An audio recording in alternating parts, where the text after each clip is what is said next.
Britain has already lived through 4 heat waves this year, 4 separate spells of blistering heat, 4 sets of broken records, 4 rounds of amber alerts stretched across the country from May through July.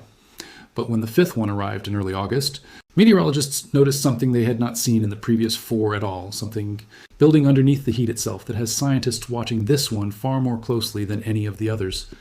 Before we break down exactly what changed in the atmosphere above Britain this time, if the hidden mechanics behind extreme weather genuinely interest you, hit like on this video right now, because this is not just another Hot Week story to scroll past. This is are now feeding off each other, and it is happening as we speak, right above the towns and cities millions of people call home. Let's set the scene first. By the 15th of July this year, Britain had already recorded more days above 30 degrees Celsius than the entirety of 1976, a summer that has stood as the benchmark for extreme British heat for nearly 50 years. In fact, 2026 became the first year on record to reach 35 degrees Celsius in May, June, and July, each. Of those months individually producing had already been the warmest on record for England and Wales. By any measure, this was shaping up to be an extraordinary year for heat before the 5th heat wave had even begun. The first heat wave started back on the 22nd of May, and within days it had shattered the UK's all-time record for the hottest May day, with 34.8 degrees Celsius recorded at Kew Gardens in London, a mark that was then broken again the very next day. The second wave arrived in mid-June, pushing the June heat record to a staggering 38 degrees Celsius in Norfolk. 2 more heat waves followed through July, each one adding fresh records to an already historic season. And together, this stretch of extreme heat contributed to hundreds of heat-related deaths across the country. So what made the 5th heat wave, arriving in early August, genuinely different? The answer starts with something that had been quietly building in the background for weeks: drought. Despite a notably wet winter, southern England slid into what meteorologists call a flash drought, a rapid, unusually fast onset of dry conditions driven by the combination of record-low rainfall and relentless heat. By late July, southern England had received just 1% of its expected monthly rainfall. 7 of the 14 operational regions monitored by the Environment Agency were formally moved into official drought status, triggering water use restrictions that affected roughly 23 million customers across the country. Wales, meanwhile, was declared to be in drought entirely, after enduring its driest July in 190 years. That drought is the missing ingredient that made this 5th heat wave behave so, and it is exactly the kind of missing ingredient meteorologists say is easy to overlook when thermometer. In a normal heat wave, warm air simply moves in from the near continent, temperatures spike for a few days, and then the pattern breaks down as usual and weather systems return. But when the ground itself is already bone dry heading into a heat wave, something else starts happening. Dry soil cannot release moisture into the air the way damp soil can, which means less energy from the sun goes into evaporation, and more of it goes directly into heating the ground and the air sitting just above it. That creates a feedback loop, where dry conditions intensify heat, and intensified heat further dries out the soil, each one reinforcing the other rather than one simply following the other. If the idea that dry ground can actually make a heat wave hotter, almost like the landscape itself starts working against you, is opening. Your eyes right now, go ahead and subscribe, because we dig into exactly this kind of hidden climate mechanics every single week. There is a second factor scientists have been watching just as closely, and it comes from the sea rather than the sky. Sea surface temperatures around the UK have been running unusually high throughout the summer, with an ongoing marine heat wave surrounding large stretches of the coastline. Warmer seas matter enormously here because they help sustain elevated air temperatures overnight, preventing the kind of cooling that normally gives people and ecosystems a break after a scorching day. Across the UK, overnight minimum temperatures have been running roughly 1.5 degrees Celsius above average this summer, reflecting a sustained pattern of unusually mild nights that simply were not built into the previous 4 heat waves in quite the same way. According to the Met Office's deputy chief forecaster explaining the atmospheric setup behind this 5th spell, high pressure moved across the country before settling to the east, establishing a steady southerly airflow that allowed heat to build day by day rather than arrive and depart quickly. That southerly flow tapped directly into the same hot conditions, already gripping much of continental Europe, feeding warm air northward into a landscape that, thanks to the drought, was primed to amplify it rather than absorb it. The numbers that followed made the pattern impossible to ignore.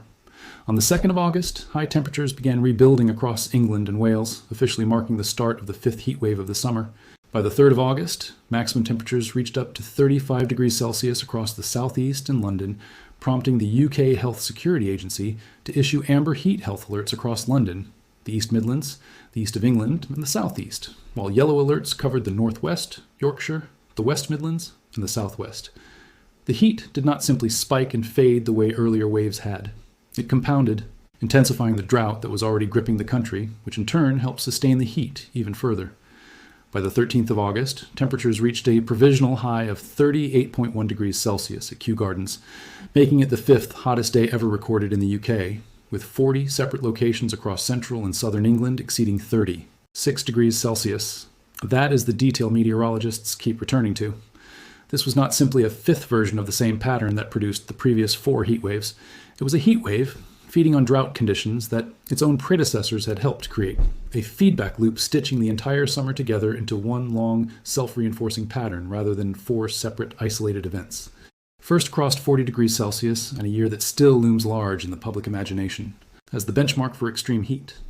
That event, back in July of 2022, was driven primarily by a short, intense pulse of hot air moving north from the near continent, arriving fast, peaking hard for a couple of days, and then breaking down relatively quickly as more typical weather patterns reasserted themselves.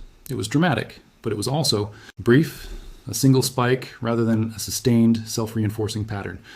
This year's 5th heat wave looks fundamentally different on paper, not because any single day necessarily hit a higher peak, but because the underlying conditions feeding it, the drought, the marine heat wave, the persistent high pressure, all arrived together and kept reinforcing one another rather than fading after a few days.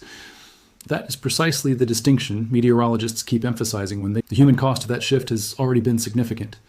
Emergency services and the National Health Service have repeatedly flagged rising demand during each of this summer's heat health alerts, with outdoor workers, elderly residents, and people with underlying health conditions facing the greatest risk during the periods of highest overnight temperatures, precisely the warm nights that this year's marine heat wave has been helping to sustain.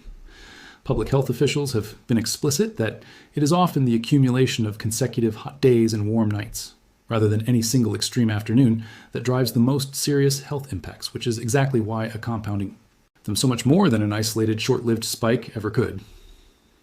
Scientists studying this kind of compounding pattern point to research from the Met Office, suggesting that UK heat waves are likely to become both longer and hotter as this broader climate trend continues, with an estimated 50% chance of Britain. Almost unthinkable for the UK. A threshold crossed for the very first time, only in the individual weather patterns will always vary from year to year, but the long-term trajectory of the data leaves very little room for doubt. There's also a broader atmospheric pattern that meteorologists have studied for years that helps explain why the UK keeps finding itself directly in the path of these intensifying heat events. Scientists have identified what is known as a wave number 5 pattern, a naturally occurring wave-like structure that forms around the entire northern hemisphere, created by a chain of 5 separate high-pressure systems circling the globe roughly in sync with each other. When that pattern lines up correctly, it can produce multiple simultaneous heat waves across completely different regions of the world at the same time, each one riding on its own segment of that same global wave. Researchers at the Met Office have been watching closely to see whether a similar large-scale pattern is wave structure like that tends to lock high-pressure systems in place for much longer than a typical short-lived warm spell. Almost simultaneously, a genuinely striking demonstration of how interconnected the Northern Hemisphere's weather systems can, forecasters, is that these wave patterns can persist for weeks once established, effectively pitting high-pressure systems over the same regions again and again, rather than allowing the more typical, faster-moving weather to break through and offer any real relief. So what does all of this actually mean going forward? The 5th heat wave of 2026 is not just another hot week to file away alongside the 4 that preceded it. It represents a shift in how Britain's summers are beginning to make each individual heat wave more intense, more prolonged, and considerably atmospheric blocking patterns as 3 interconnected pieces of the same puzzle. That is really the story underneath the headlines this August. It was never just about a thermometer reading. It is about an entire system, ground, sea, and sky, beginning to work together in ways that amplify heat rather than simply deliver it and move on. And scientists tracking Britain's atmosphere are treating that shift as a genuine warning sign for the summers still to come. Happening above your own head this summer, do not scroll away without hitting subscribe, because we break down stories exactly like this one every single week. And if you found this breakdown valuable, tap that like button right now, because it genuinely helps this kind of research-driven content reach more people who want to understand what is actually happening to our climate in real time. The sky above Britain just showed scientists something new, and they are watching every